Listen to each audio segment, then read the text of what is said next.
大家好，我是苗厨，感觉很久没有吃煎包了。今天晚餐做了一锅发面煎包，就咬一口满口流汁，三姐弟很喜欢。感兴趣的朋友可以试做看看哦。准备300克普通面粉，再用2克盐，然后3克的酵母粉，再准备170克的温水，我们边倒边搅拌。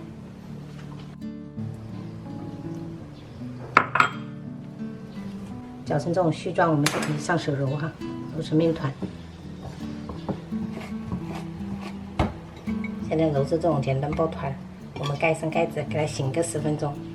处理一下包菜，我们准备半个包菜梗就可以了啊。这个芯给它去掉，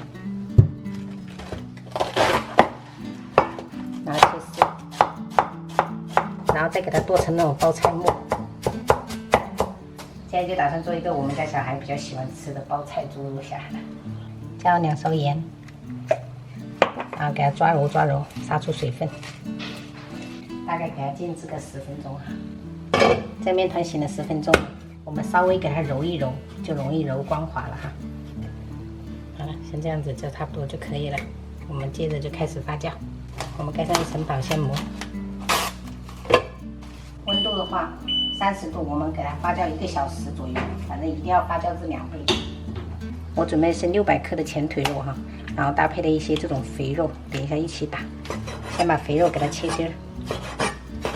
我习惯性的先打肥肉，我感觉这样比较好操作一点。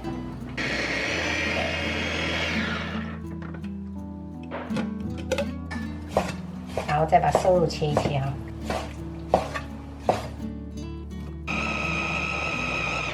然后像这样打个10来秒就可以了，就是要保留一点这种颗粒感。提前泡了一点这种葱姜花椒水哈，去腥的。因为我小孩子不喜欢里面吃到姜的口感，所以这样子泡就等一下那个馅儿里面就没有这个姜了哈。少量多次的加。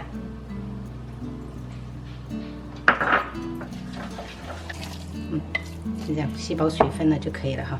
我们来调味，加了少许盐，适量的松茸馅，白胡椒粉，然后多一点的五香粉，酱油，一点点老抽上色。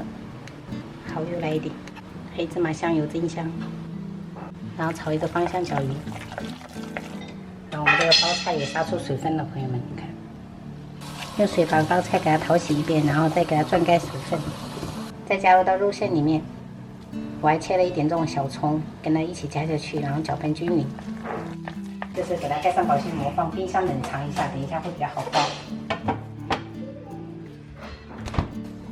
把它移出来。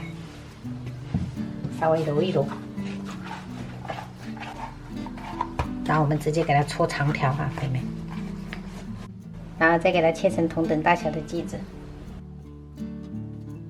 取一个面剂，我们给它压扁，然后擀薄。这面皮尽量擀成就是4边薄，中间厚的，这样不容易露馅。接着把这个馅儿给它放到中间，像包包子一样给它包起来就可以了。只要不露馅就行。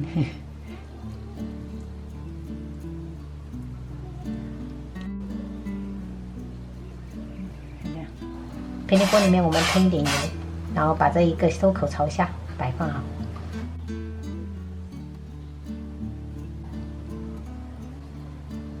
刚好做了12个。接着我们就开中小火烙，看一下中小火煎成这样子，底部有点酥脆了。接着我们就倒入清水，这样的话就是盖住这个煎包的一半，然后我们盖上盖子，就是这样中小火慢慢给它烙。煎了7分钟，就是水差不多收干了，我们这个时候可以翻一个面哈，然后再给它一圈倒入一点食用油，给它煎出来两面酥脆。因为我们皮是发面的，所以它会膨大，就看着很有食欲。总时长我们煎了11分钟，像这样，你看，两面都是酥脆的。这个时候我们就可以开吃了，快点来吃，趁热吃，宝贝。炒了你爱吃的空心菜，然后煎包。洗手了吗，宝贝你？洗手。啊！哎呀！这个汤汁真的是流汤。一口汤汁。哇，掉汤汁，我的天！而且底部很脆，超好吃啊！这种发面的真的好好吃。我掉的比你还恐怖。可以用手吗？还还烫。而且好烫啊！小心看。很烫，你的肉快焦起来。这种发面的就很蓬松。很烫。妈妈，下次来当早餐。哦，下次你想做成早餐？可以啊，这个包好了就放到冰箱里面冻起来，第二天就拿出来。为什么冷冻啊？但是可以清蒸，可以蒸，这个也可以做成包子类型。根本就是包子啦。对。你们能吃几个？我想一下，我还要不要吃？这种就比面包简单很多，手势是呀。美味吗？美味，美味加油。我买饺子皮，把那个肉馅儿给它包一包，明天煮水饺。下次我再做这个，这个很简单的啊。你为什么现在就做啊？对呀，我现在包起来，我明天不用那么早起来呀。怎么了？这个烫啊？烫是吗？吹。那我要给你放。哦对。好吗？可以了吗？我检查一下。OK，好嘞，这是我们明天的口粮了。嘿嘿嘿嘿嘿，口粮吗？口粮的意思是说早餐。